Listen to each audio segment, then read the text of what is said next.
Hello, ladies and gentlemen, boys and girls. Welcome to VUX World, the Voice User Experience and Strategy podcast.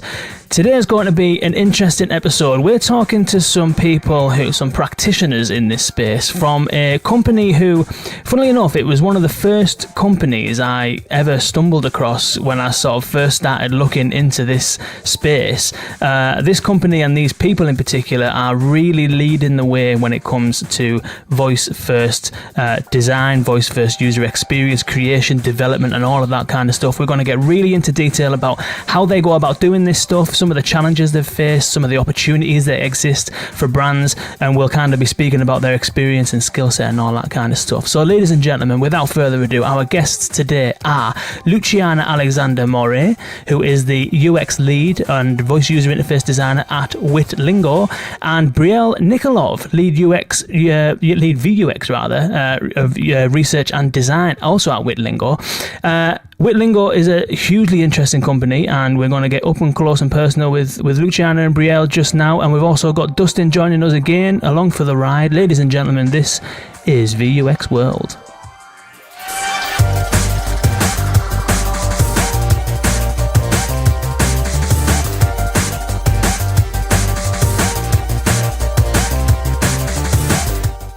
Hello, everybody, and welcome to VUX World. Hello, everybody. How's it going? Thank you so much for inviting me. Yeah, thanks for having us.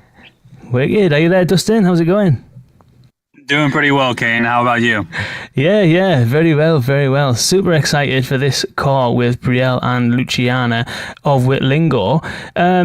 Let's start by doing a few introductions. We'll start with you, Luciana. Do you want to tell us a little bit kind of about yourself and about what you do at Witlingo? Sure.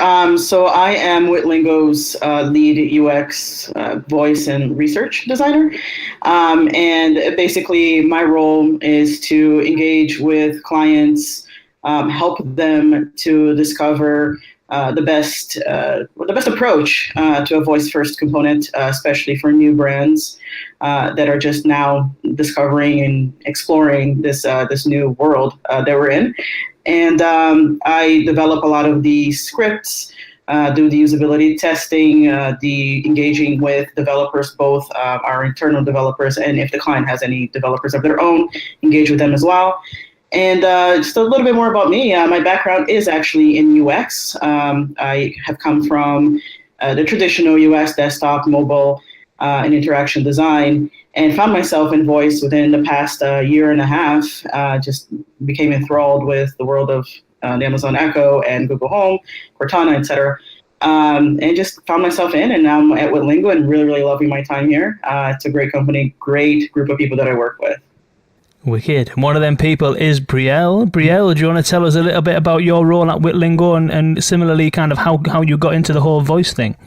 Right, yeah. So I'm also a lead at Witlingo. Luciana and I have pretty similar roles, and we work on separate projects and on things together when she has some input about her own from the research side, since she's coming from a very strong background in that, and then we'll collaborate on the design and the research together. So my background is actually in neuroscience and linguistics. I finished both of my degrees in those topics last year, and then found myself in this field because it's an incredible space, moving so fast, and Witlingo is just doing some incredibly innovative things. So it's just a fun and interesting new thing every day. So that's kind of how I found myself here. And I love being able to take what we know about human language and about engaging people through voice, and then designing out our experiences with that knowledge. Cool. Fantastic. Thanks for that. Have you come across much from Witlingo, Dustin, in your travels? Yeah, I think so. It's it comes up in news articles here and there, and it's certainly discussed pretty extensively in the community as well. So I'm for one looking forward to really learning more about it today. Cool. Yeah, it does seem to be. As I said in the intro, it is one of the first places and one of the first companies that I sort of come across like months back when I was kind of planning the podcast and stuff like that. Really one of the forward-thinking kind of innovative companies in this space. Do you want to sort of tell us a little bit about Witlingo? I'll go back to you, Luciana. Do you want to tell us a little bit about Witlingo and what it does and all about the company? Sure. So I want to throw a shout out to our founder, CEO, Ahmed Bouzid, who actually originally came from the Amazon team and has this vision of ubiquitous voice society. And he just wants to bring voice into everything. And it's something that every member of the Witlingo team believes in the power of voice, definitely to connect and solve problems for a ton of people out there. And that's basically what it is that we do. We not only help clients bridge that gap. I think that right now, for example, there's a lot of brands and a lot of companies that are unsure as to how to step into the voice sphere, what exactly the type of products that would work well with that channel. And we basically are little Sherpas in that world, and we help them and we guide them into that process, and making sure that these brands have their first foothold in the voice world. So we basically, not only do we provide, consulting services, I guess would be the closest terminology for that, but we are also internally exploring a lot of different solutions in the voice sphere of our own. That some of these things that we can talk a little bit about later. But basically, we're just I like to call it a full stack voice company. We think and breathe this stuff and we love it. And we just want to make everybody enjoy it as much as we do.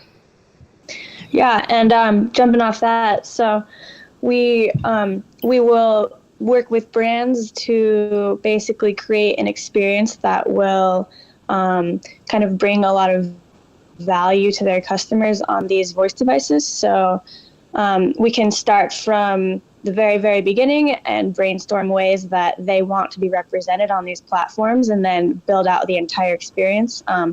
It can be as involved or uninvolved as they want. So if they have a team of creatives as well, they can build out various parts of that experience, or they can delegate it all to us and we'll do that. But then we've also, as Luciana mentioned, we've got our internal solutions as well that it's kind of like a package of what you can kind of allow your brand to be kind of enabled through these tools we've already created. So you can connect your brand to you can connect your brand's Facebook page.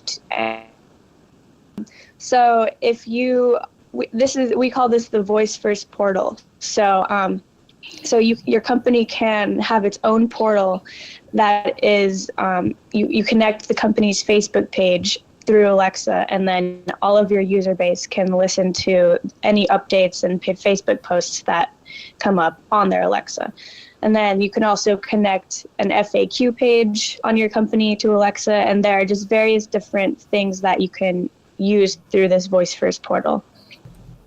Cool. So is that like, would that be a skill that you would create for the brand that would then plug that stuff into it, and then the user would then enable that brand skill and then get that content? Is that how it works?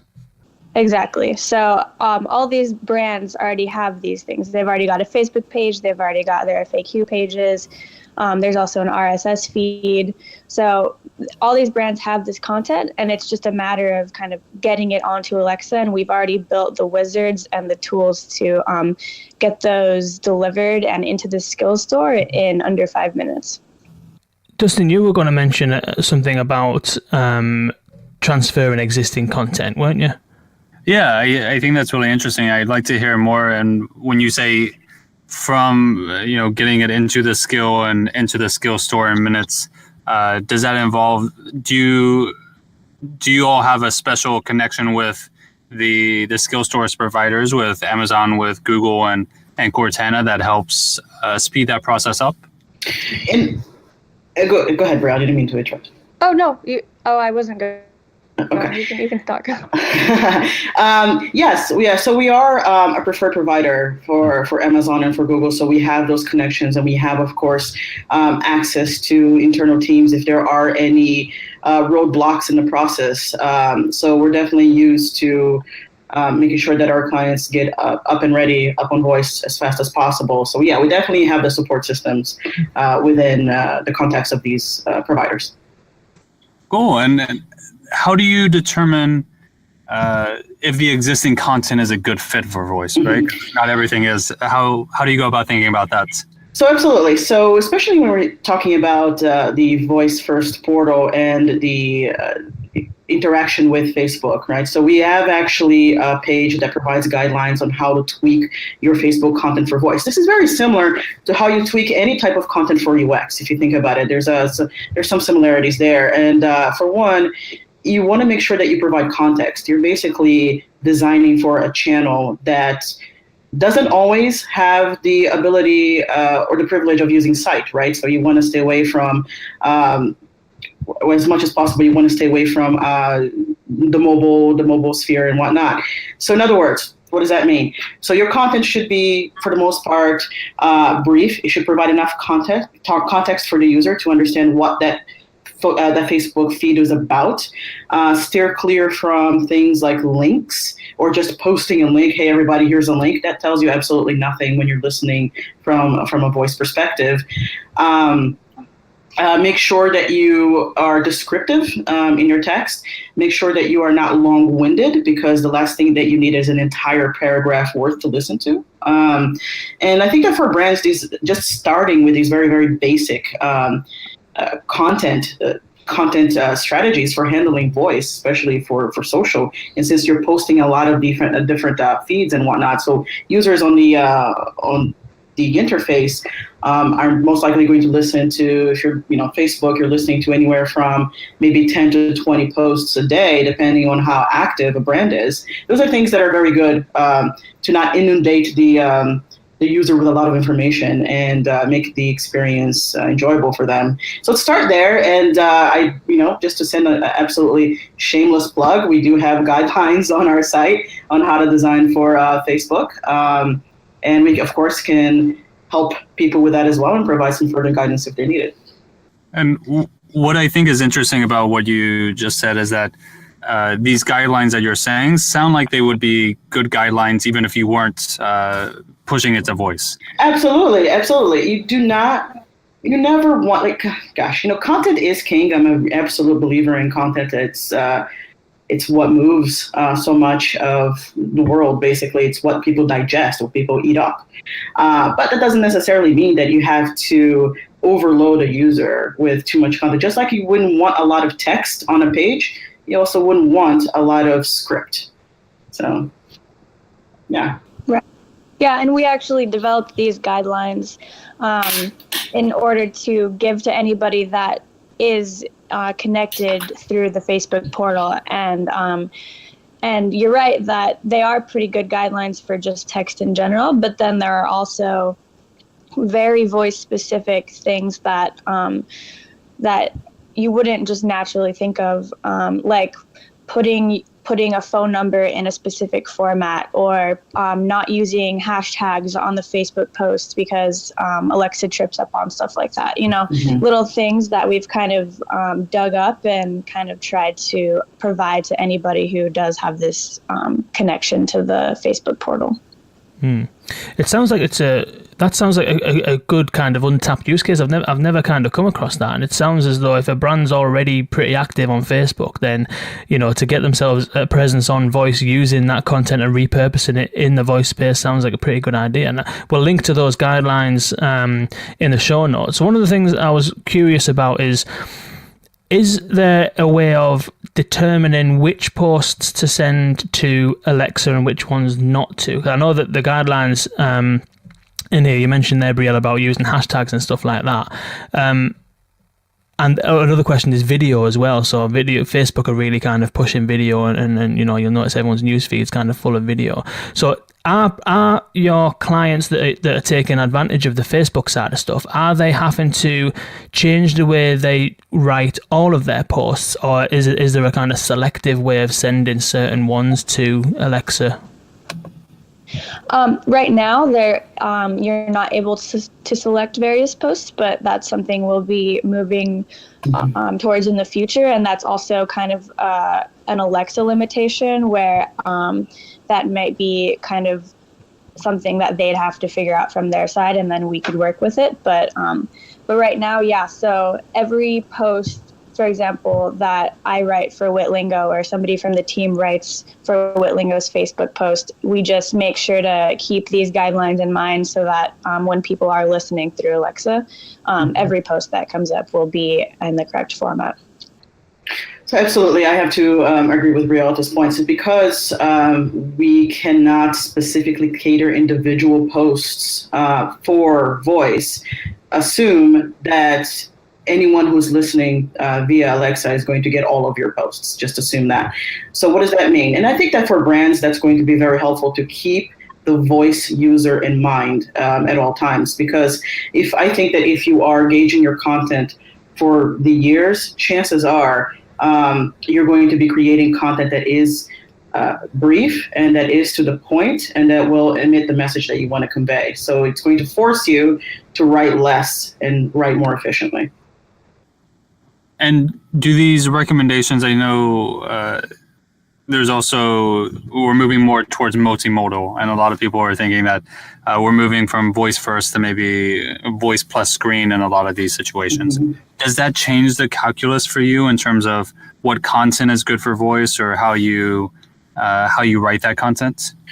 So my personal advice on that is, while it would be great to have a voice first world, we do have to keep in mind that that does kick out an enormous amount of people who cannot hear and who cannot speak and who still need to have access to the information that you're sharing on voice. And I want to, keep that in mind as well, because voice is about one component in the pie of channels that is out there that need to reach audiences that are out there, right? It is not one of those things that I say, you must only be on voice because it is the new shiny toy. Make sure that your content is accessible on every other channel, because you never know what type of user you're going to leave out. Having said that, personally, I think that if the great majority of your useful information is winding up on mobile, then I have to beg the question as to why you're doing anything for voice. Right. So I think that is probably a good idea, or basically a good guide for you to figure out what type of content fits for voice. For example, so just let me explain this. So I actually used to work for a fashion company that shall not be named, but can probably dig that up in my resume. And they were talking about implementing voice for the first time. And, this is a fashion company. Some of the first ideas that come up in your mind are, okay, well, fashion is so much eyes, right? Everything about it is for the eyes. How do we incorporate voice into that? There was a lot of ideas being thrown around. So, for example, how can we help our users identify an outfit for tonight's dinner event? Can we use a voice for that? At some point, just thinking about it, that some of that content, a good portion of that content, is going to translate to your mobile device. It's going to push to your mobile device. So if you are a young lady, 21 years of age, target market over there, shopping for an evening gown for the evening, you're going to want to see how that actually looks, right? So that's either going to push to your mobile device, which is the fastest, or it's going to push, if you have it, an Echo Show, something like that, right? So at that point, one of the things that I suggested was, well, how about you solve a big customer problem instead? Why don't you just say, where is my package? Now, if you think about that, if you help customers know when their package is about to be delivered, that is a much quicker experience, right? It removes the friction of them going to the website, logging in, finding out the information about when the package is coming in, or worse, having to call customer service and say, hey, my package is not here. It's much faster for them to go and ask Alexa, hi, shop, where is my package? much faster experience and provides a greater value. And it solves, not only does it solve a customer value on a value on a customer, but also solves a customer service value for your team, because you've just decreased a significant amount of calls that they might be having in that team. So think about it from that perspective. Not everything is attuned for voice. And that's why people do have to think about the other channels that are out there that work better for the eyes. And at the end of the day, one of the things that I believe in is that a lot of content, if you have the privilege of having eyesight, you can still digest information much faster, view your eyes in many ways than you can voice. So just keep that in mind. What type of information can you digest faster by hearing versus eyes? Does that make sense? Yeah, absolutely. Yeah. And I think that you've kind of touched upon a really interesting point there of, depending on who you speak to and depending on what kind of business they work in, they'll kind of approach voice in two different ways. So I remember when we spoke to Vasily Shinkarenko from Storyline, he was of the opinion that the whole voice first, certainly in terms of smart speakers, is what he thinks is going to become a real content-based thing. And we kind of spoke a little bit earlier on about, using Facebook and repurposing content from elsewhere in a voice environment that is essentially doing that. But I think I like what you're saying there around, you had a client that came to you thinking that they wanted to do something content-based, but then you turned it around actually to be service-based, mm-hmm. which is the second kind of, use case is you can either provide content or you can provide a service. So I'd be interested in kind of, and maybe Brielle, you can speak on this from a research perspective. What kind of research would you do when a client comes to you and says, I want to do something in this voice space, in order to determine, whether or not you should approach something from a content perspective or whether you should approach something from a service perspective? Is there anything in particular that you would do to determine that? Well, Luciana, do you want to take this one too? I mean, I think you might have a general idea of where to start just because you have the UX research background. So I think that, and Kane, just so that I understand your question, could you just rephrase it for one more time? Yeah, please? Thank you. So when a brand comes to you and they say, I want to explore the kind of voice space, you've kind of got two options. Well, you might have more, I don't know, correct me if I'm wrong, but the two options that would immediately come to mind is either you're going to provide content or you're going to provide a service. So content could be a flash briefing with a news update every day. Service could be, as you mentioned, check when your parcel's getting delivered. So how do you guide a brand that comes to you saying, I'm interested in doing something in the voice space? How do you guide them as to which avenue to go down, content or service? So the first thing that I do is try to understand what their vision is. Whenever a company comes to us and says, hey, I want to go into voice, they usually say, we were thinking about ... right? And we try to have that conversation about where do they come from, what is the problem they're trying to solve, what is the impact that they want to give to their customers out in the world, what is the perception that they want to give to customers out in the world, right? I think that one of the issues that brands are facing right now is that not only do they feel this pressure to be out on voice, but they also feel the pressure to be good at it, right? Which is ideal. We want people to think that way. We want to think about the quality of the content that they put out into the world. This is not the .com era where you could launch a pretty crappy website and there we go, our brand is out there. We have grown. Oh, go ahead. Actually, yeah, there are upwards of 30,000, 40,000 skills or something on the Alexa skills store right now, and obviously the vast majority are just are not useful. They're just crappy. Exactly, and that reflects badly on you because we as human beings have grown accustomed to expecting more from our technology. We expect a lot more from our technology than we did 10, 20 years ago. So the thing for me is try to understand who the target market is. What is the target market's main focus when they come to your product? What problem are they trying to solve, right? Or alternatively, what's the biggest pain point for the customer? So for example, for that fashion company, the biggest pain point is they had no idea most of the time when their packages were going to be arrived. It was all over the place, right? So that is a very low friction solution to a very big problem. And to me, that made more sense. Now, another thing that I always try to tell brands is pay attention to how likely your use base is to actually use voice, to go to voice to solve some of those problems. So do a little bit of internal research and understand this is something that our people are demanding. While I do think that it's incredibly important for brands to jump into voice, I also think that it's very important for them to take a step back and say, is this the time to do this? Do our customers truly need this at this point in time? Or are they navigating to other venues? Like, for example, we have one client right now, the predominant users over there are senior citizens. You might want to watch the growth, for example, the growth of voice in the senior citizen community. There's a lot of demand for voice components because it makes it so much easier for them to solve problems. Well, that is, if you're working with, that's your population of your use space that you're working with, it makes absolute sense for you to incorporate some sort of voice component, because look at the amount of friction that you're going to remove by having voice solutions for this target market.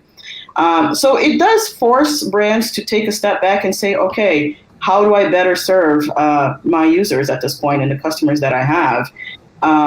Not necessarily can I win glory out there by designing this incredible voice brand and having it win an award. No, focus on your customers first and foremost. That I will always push customers and our clients to think about that. And it's going to be varied, right? You're going to have customers, again, depending on the product, that are going to need a very complex voice system and a voice solution.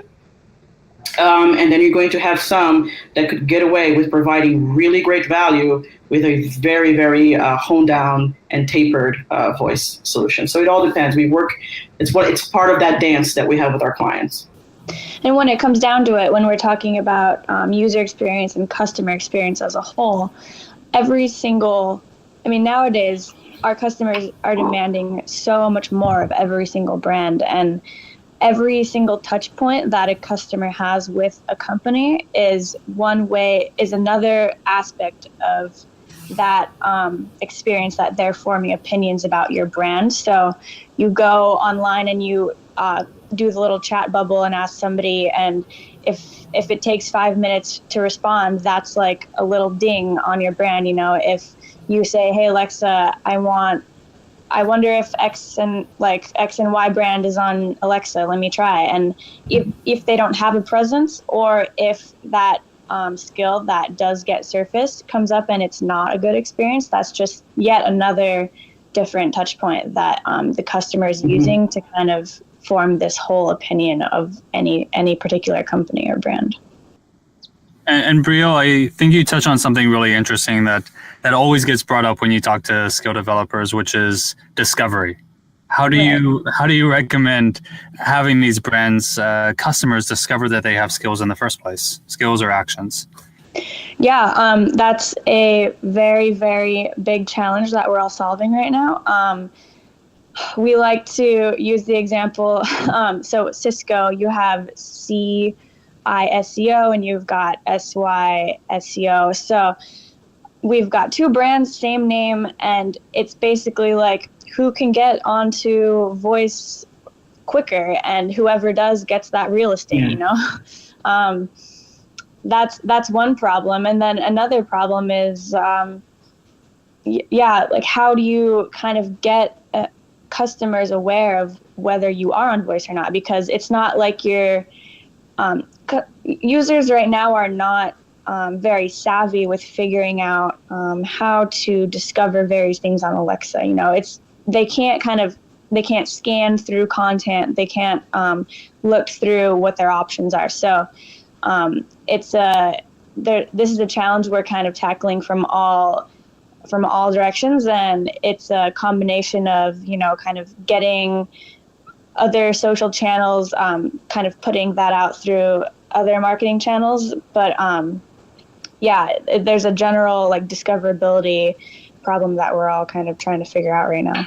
And then one of the things that we also provide for our clients is that we do have a Witlingo widget a social widget that they can post on their websites, just beside their Twitter and their Facebook widgets, just like any other website. But now we have a Witlingo widget as well. And that we kind of created that in order to help clients promote their presence on voice. But yeah, the issue of discoverability is a huge issue. And I would wager that I think the winning company in the venue of voice is going to be the one that figures out a way to do voice search engine optimization and does it, do it well, do it to the point that if a user has absolutely no idea what type of skill to pull in for, say, for example, they're trying to fix a stain on their shirt, and like, how do I take out the stain? I think that Alexa should get so good at this to the point that they should be able to provide a guideline. Okay, based on your research, based on what the question that you're asking, here is a Tide brand, right? So something like that. So I think that companies are going to, just like they do have to do it right now with search engine optimization, create content that it pulls up, that Alexa can read and pull up readily to answer some of these questions that customers are imposing on Alexa and whatnot. So I think that it is time for search engine optimization, and it's time for discoverability. It's a really big topic. And I think that it's one that is part of that future of voice and the types of improvements that we can look forward to in the next couple of months. I think it's going to move very, very fast, especially now that the world has realized how powerful voice is. And I think, well, there's two things. One, discoverability, as in discovering the skill itself, is obviously a challenge. And we've kind of touched on that here and there on the podcast. But one of the things we haven't touched on yet, which would be good to get your opinion on, is it's not just finding the skill in the first place. It's actually, once you've found the skill and you've enabled it, because you don't have a menu, you don't really know what's there. Essentially, you can just ask it anything. So there's there's kind of two sides to the camp from what I've seen. One side of the camp is saying, well, what you should do really to get kind of a presence on voice is to just do one thing really well. And then there's the other side, which is saying, well, actually, you need to be able to cater for whatever anyone's going to whatever anyone's going to say. So what would your advice be if I'm a brand looking to sort of get involved in this space? Would you advise me to just start by doing one thing really, really well, like that track your parcel kind of example? Or would you advise them to take a kind of iterative approach to creating something that's a bit more vast, that does, whatever a user could ask it? Right, that's a good question. It's actually a combination of both things, I think, and that's kind of the approach we take at Witlingo as well. First and foremost, you need your brand to be on voice right now. Like, it's customers are very, very, very quickly going to start expecting that when they ask Alexa, when they ask Google, hey, can I do this with your brand on this platform? And if nothing comes up, that's just going to be kind of like weird almost pretty soon.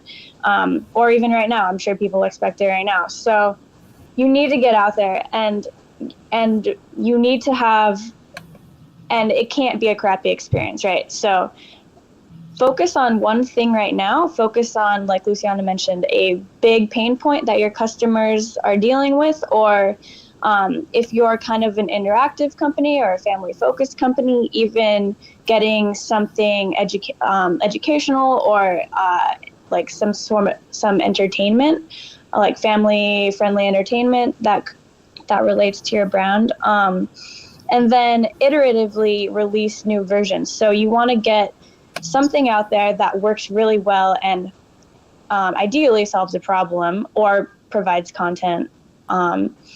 And then as time goes on, Witlingo, or as you build, just keep releasing new versions and kind of building out that experience so that, there's no way you could create every possible option and user flow in one go. You need to kind of be releasing V1, V2, V3, and it's not just one time solves everything, right?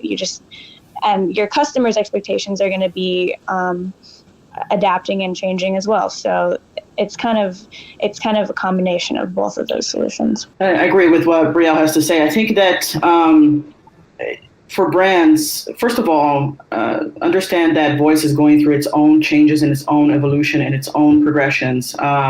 So I would, again, suggest that brands start with a big pain point, solve that problem well, but be prepared to scale, right? Be prepared to scale as the platform changes itself, as more features are allowed and it's growing. Follow that pattern of growth and start exploring what else you can do in order to solve even more problems for your customers.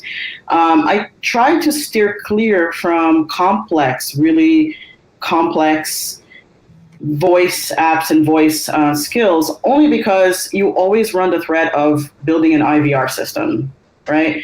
So you want to try to be careful with giving too many options in a voice component.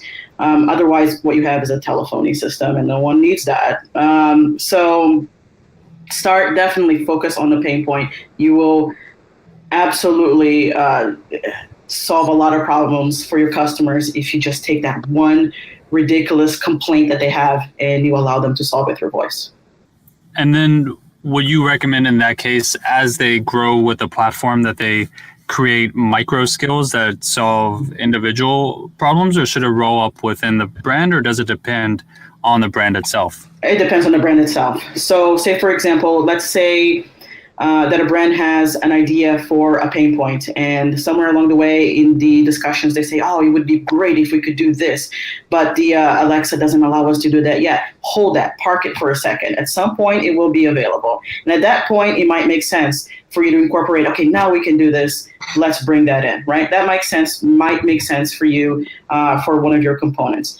Another thing might be that you discover that you've launched a voice skill that solved the problem, but now there is a splinter problem on the side, and that might require you to build a companion skill, if you will, right? It all depends. Every single brand is going to have a different set of use case, different set of case studies and whatnot. But just keep that in consideration. It shouldn't be. I wouldn't necessarily say that you should build a one voice skill and then run and then never see it again. They'll definitely follow the progression of growth with voice. I like that, and I like what you were saying there as well, Brielle, when you were talking about starting with one use case and then iterate. And is that, because obviously you obviously work with a lot of brands, is that something that it's like building a website, isn't it? You build a website, and then if you just leave it there to rot, it will eventually become like redundant in the space of about a year. So are you finding that brands understand the fact that this thing is going to be something that's living and that they're going to have to iterate and build on, or is that part of the education that you've got to do? That's definitely part of the education. It's a challenge even kind of getting people to understand that they need to have a presence on voice, and then furthermore it just builds from there, having trying to kind of explain to them why it's a very involved process from the very first time you build the skill. And so it's kind of all part of what we're trying to educate people about. And then there's always also the solutions of the pre-made kind of wizards and tools that if you can just get your brand's name onto Alexa through your Facebook feed or through an RSS feed, then that's a very good start, and then you can start building off of those as well. So what's then, let's say that a brand approaches you and you've gone through that phase of trying to understand what the kind of modality fit is and what content they have already and how you can either repurpose it if they're going down a content route, or how you can create something that's more sort of service based. What would your kind of approach be to taking a client from having this idea to now they're ready to kind of do this? What would your approach be if there's any kind of brands listening or any developers who are working with brands? What would the kind of approach be to take a brand from having progressed from we've got an idea, we want to do something, to now let's build something? What's the sort of process from there on out? So For me personally, one of the things that I do is that I try to also understand the voice that the company has and wants to convey out into the world, right? So that includes in understanding the persona, the brand persona at that point. And that might involve, for example, an exploration into whether or not we can build a skill using Alexa's actual integrated voice, or if we need to incorporate voice talents of our own to give that a shine to that persona out there. So that's something that we consider as well. Another thing that we consider is whether or not it is being launched publicly or if it's being launched privately. We also consider the types of users that we have access to do usability studies with and how often, or if we are participating in usability studies with their internal team. Okay. We also consider the platform that's best. Now, we launched just to cover all our bases, we launched all of our skills on Alexa, Google Home, and Cortana. Having said that, that doesn't mean that your use space is going to be using any one of those three, or in other words, they might be using one specific one, whether that's Alexa or Google Home, right? So it could be that they are Android users and they're using the assistant predominantly on their phones. That's a thing. That's one of my clients. For example, right now, they have global clients, and the safest platform for them is Google Home on their phones, on Android. So it's expected that they're not going to use, for example, Google Home or Google Unit. They're going to be using the skill strictly on their mobile devices. So that's something that we need to keep that in mind as well. Visuals, that's another thing. So what kind of visuals do we incorporate? Are there any visuals that are required to be incorporated into the skill? What about privacy? What about security? We kind of take a look at all of those things. So once we know the idea that you have, once we have vetted all of these other things that I have mentioned, then the process is actually to start creating an initial script, vet it with the client, see if there's a flow, see if the voice fits, right? Sometimes what we do is that we create a mock, either a prototype mock, and sometimes we use bot mock or another tool to kind of give them a prototype. Basically, let them listen and see how it's flowing so far. Especially focus on the conversation, if it's flowing like an actual conversation, because that's what we want to focus on.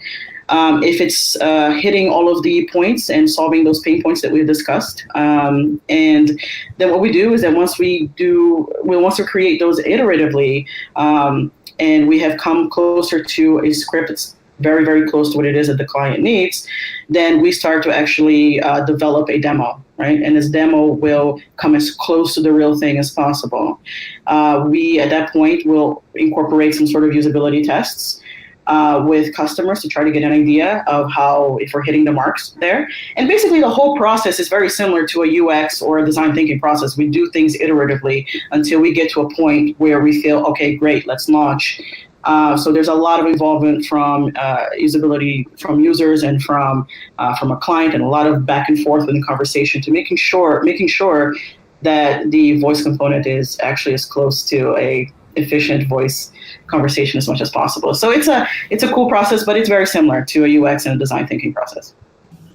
And it's fun in that these are the types of these problems have really never been even attempted before. Like if you go and ask a brand, like, what would you sound like in a human voice? Mm-hmm. Those types of things people have never even thought about before. So, I mean, one client, we went through weeks and weeks of locating voice actors, auditioning them, having them do different takes of different pitches and fast or slow. And the brand had to approve every single thing that we kind of, every audition that we figured out to hone in on this very specific voice that we ended up with. So they're really, really fascinating problems to tackle. And it's amazing, incredible to see when you actually do produce and get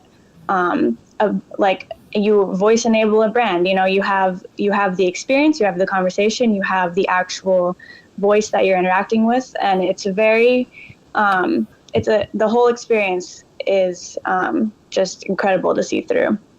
So it's interesting that, when we're talking about these things, notice that in the industry, we use a lot of terminology like produce and voice and write and screenwrite, and it starts to sound a little bit like film, right? It starts to sound like a different type of interaction, and it's that I would consider that very close. I think one of the biggest skills, and this is something that I'm asked a lot from UX folks wanting to transition into voice, what should I work on? And there it is, screenwriting.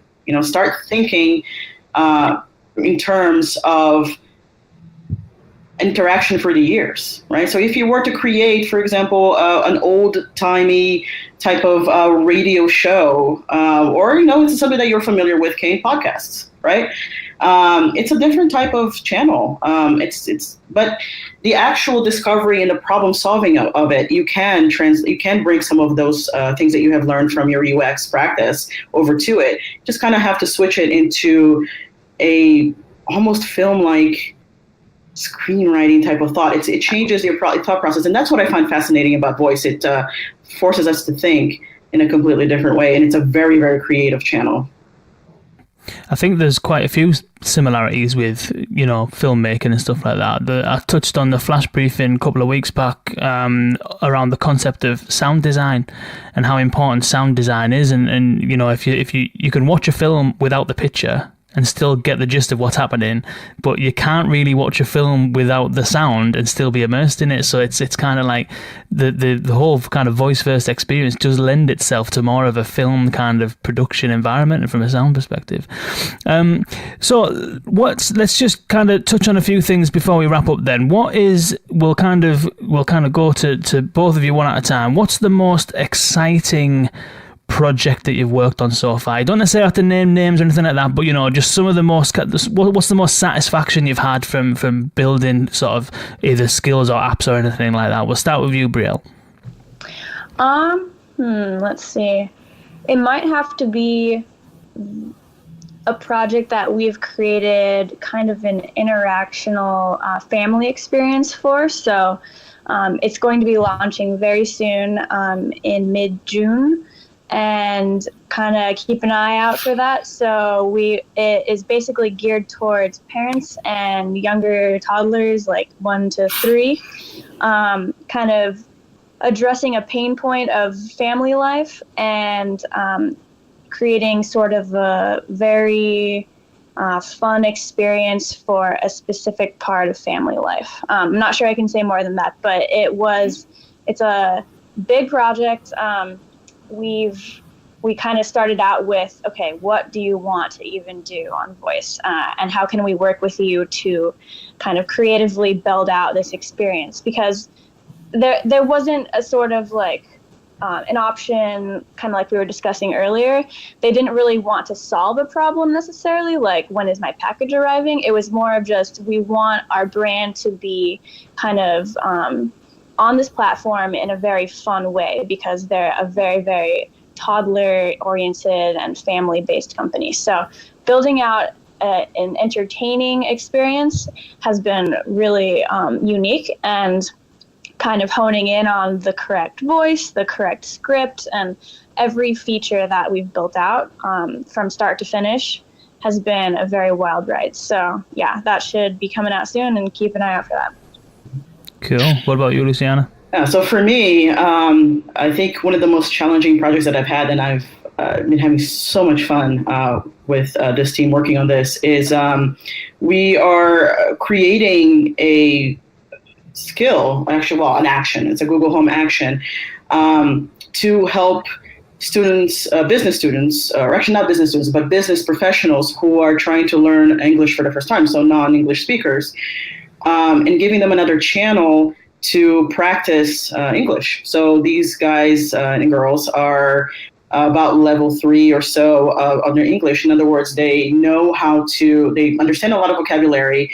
They know how to do basic conversations such as introductions and whatnot. But what they really need at this point is a little bit more conversation practice. And this client that we're working with thought, well, that would be a great idea if we could use the voice assistants to help them practice what it is that they've learned so far, right, on their English level. So in their English journey, as you say. And the complexity of this is that we're involving a lot of accents. So one of the target markets that they're working with, for example, are Japan and Brazil. And so usability studies are going to involve a lot of these users. And the complexity here is how can Google Home understand some of these accents, and how can we measure aptitude, English learning aptitude, when so many people of different accents are coming in and using the action at the same time, right? So it's been very, very, very interesting, very complex, and I really do wish I could share more about the intricacies of it. But it will be launching soon. I believe July. I'm really excited about it. We are in usability testing right now, and it is very interesting. For example, I ran one usability testing with my mother, for example, who is a Brazilian. She has a very, very heavy accent, and one of the things that we discovered is, for example, the word hint. We provide hints and guides during the process, and Google Home could not understand for the life of it what she meant by hint. It kept saying things like pink and pitch. And so things like that are very, very complex, but it's absolutely fascinating. And to me, I'm also a language learner myself. I am I'm a non-native speaker, Portuguese background, but I'm also learning Italian myself. And so building something that I would like to use myself is absolutely amazing. And yeah, so it's been the most amazing experience so far, and absolutely love it. And hopefully one of these days I'll be able to actually speak about it in detail. Wicked. That sounds good. It sounds like is that a Google challenge, or is that something you've had to build a technical fix for to be able to understand those hints and stuff like that? Is that a Google problem? Or? A lot of it is a Google problem. And I think also one of the things is ever since people have seen the whole duplex fiasco, I think that there's an assumption that Google Home is there right now. It's not. It will be, right? And that is something that we are working on. But in terms of dealing with these complexities, we've had, for example, to build a ridiculous amount of utterances of acceptable responses by the user to help the unit to understand all of these different responses, especially with these different accents. And that's, again, something that is delving a little bit more into natural language processing at that point. But yeah, it is definitely I guess I would say a shortcoming of Google as it is right now, but we are, as I mentioned earlier, watching the scalability of this process. And Dustin, you've obviously been getting your kind of sleeves rolled up incredibly intently over the course of writing your book and stuff like that. What are some of the, the real kind of joyful moments you've had from digging around in this space? That's a great question. I think it's like we were speaking about already. It's about solving problems. It's about knowing that you can speak with your voice and solve those problems and have something that's really great to interact with. One thing that I haven't had the opportunity to do yet personally, but I know is being done, is this has such a promise for accessibility. People who maybe have movement disorders or even just aren't comfortable with computers, but we all know how to speak. And so this is something that I think really opens the door for people who didn't have that before, who didn't have that opportunity to interact with computers like a lot of us do on a day-to-day basis. Cool. So finally then, Brielle and Luciana, what would your advice be to a brand looking to start in the voice space? Brielle, do you want to go first? So just advice to anybody that wants to kind of get their brand out there onto these platforms? Yeah. Someone who's, that they've kind of, they might have an Alexa and they know that there's potential there, and they might want to kind of, either start dabbling around or figuring out whether or not there's opportunities there for them. What would your kind of advice be to brands taking their first steps into this kind of, this voice first world? Right. There was a great article out a few weeks ago called "It's About the Interface, Stupid." I think it was by I don't remember who it was by, but yeah, it's not about, this technology is not amazing because it's can understand us and talk back. It's about the use cases that are going to be solved through the technology. And so think about different problems you can solve for your company or your brand, and ways that you can kind of create that connection with a customer and solve a problem, or kind of create a delightful experience, or both. And not every situation is going to be good for voice. If you are a movie theater and you want customers to be able to hear the different show times, there's no way somebody wants to sit through 17 different movies and times, so there are very, very specific problems that can be solved. And it's kind of a matter of what are problems my customers deal with and which ones could potentially work for voice. And then seeking out people that can help deliver an experience on these platforms. I mean, like Witlingo, shameless plug here, or taking it's kind of more about what you can solve and create, and the steps that you would take with that is just kind of brainstorming. We always start our clients off with a brainstorming session, and even if they have all these grand ideas about what they can start doing, it's there's always more that you can kind of consider and think about, and then iterate off from them. Mm-hmm. Cool. That article, by the way, sorry, Luciana, that article was by Enrique Dans, and it's on Forbes, so I'll link to that in the show notes. Sorry, Luciana, you were going to say?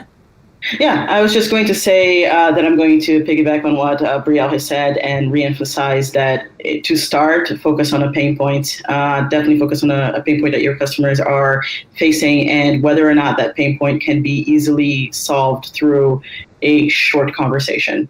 Like, start small like that.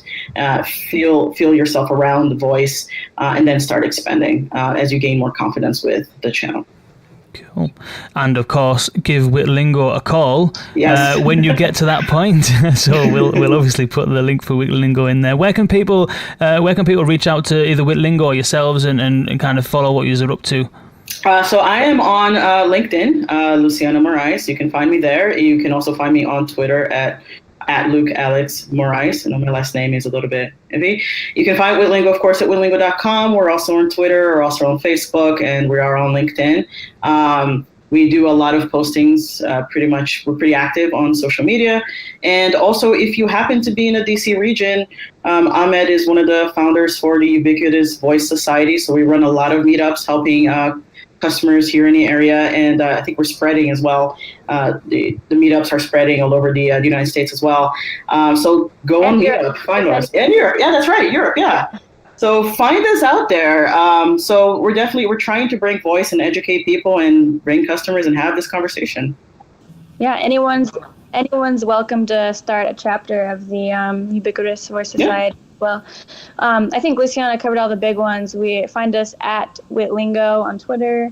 That's all the main channels. And if you want to ever call in to one of our UVS meetings or start your own chapter, you can also do that. Mm-hmm. Cool. Fantastic. Well, we'll link to all of that stuff in the show notes. Thank you both, and all three of you, Dustin as well. Thank you so much for joining us today. That has been an immensely interesting episode there. Thank you so much. Thank you. This is awesome. Thank you for having us.